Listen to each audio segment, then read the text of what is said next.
আসসালামু আলাইকুম ওয়া রাহমাতুল্লাহি ওয়া বারাকাতুহু। সুন্দর আজকের একটি দোয়া আমরা শিখব এই ভিডিওটির মাধ্যমে। আর ভিডিওটিতে আমরা যে শিখব সকল প্রকার পেরেশানি ও ঋণ মুক্তির দোয়া। যে ব্যক্তি সকাল বিকাল এই দোয়া পড়বে আল্লাহ তাআলা তার সব রকমের চিন্তা ভাবনা দূর করবেন, সুবহানাল্লাহ, এবং কর্জ আদায়ের পথ করে দিবেন।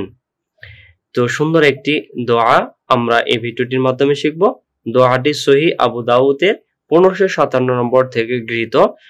আর এটার অর্থটা আগে আমরা জেনে নিই, চলুন আমরা পড়ি। অর্থ হলো, হে আল্লাহ, আমি সকল প্রকার দুশ্চিন্তা ও পেরেশানি থেকে আপনার আশ্রয় গ্রহণ করছি। অক্ষমতা ও অলসতা থেকে আপনার আশ্রয় গ্রহণ করছি। কাপুরুষতা ও কৃপণতা থেকে আপনার আশ্রয় গ্রহণ করছি এবং ঋণের বোঝা ও মানুষের অত্যাচার থেকে আপনার আশ্রয় গ্রহণ করছি। অনেক গুরুত্বপূর্ণ অর্থবচন একটি দোয়া, আমরা চলুন শিখি।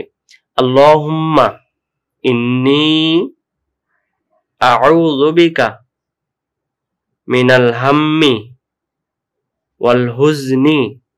আমি বলা পরে বলবেন আবার। আল্লাহুম্মা আল্লাহুম্মা ইন্নী ইন্নী আউযু বিকা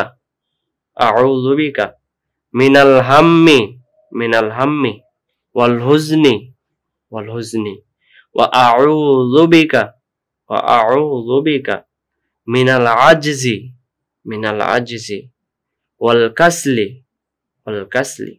ওয়া আউযু বিকা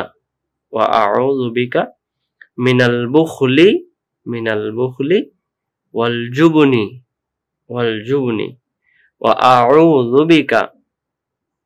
আউযু বিকা মিন গলাবাতিদ দাইনি ওয়া কহরির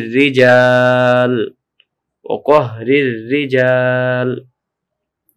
আমরা আবার একবার পড়ি।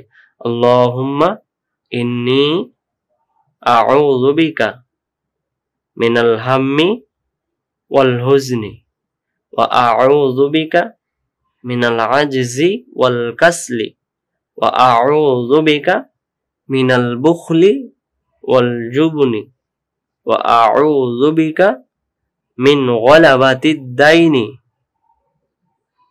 ওয়া কহরির রিজাল। আল্লাহ তাআলা আমাদেরকে এটিকে সুন্দর করে আমল করার তৌফিক দান করুক। আমরা বলি আমিন। এই দোয়াটি আমরা মুনাজাতেও বলতে পারি, যে কোনো সময় দোয়ার মাধ্যমে আল্লাহ তাআলার কাছে প্রার্থনামূলক হিসেবে আমরা বলতে পারি। আল্লাহ সুবহানাহু ওয়া তাআলা আমাদেরকে আমলে রাখার তৌফিক দান করুক। আমিন। ওয়াসসালামু আলাইকুম ওয়া রাহমাতুল্লাহ।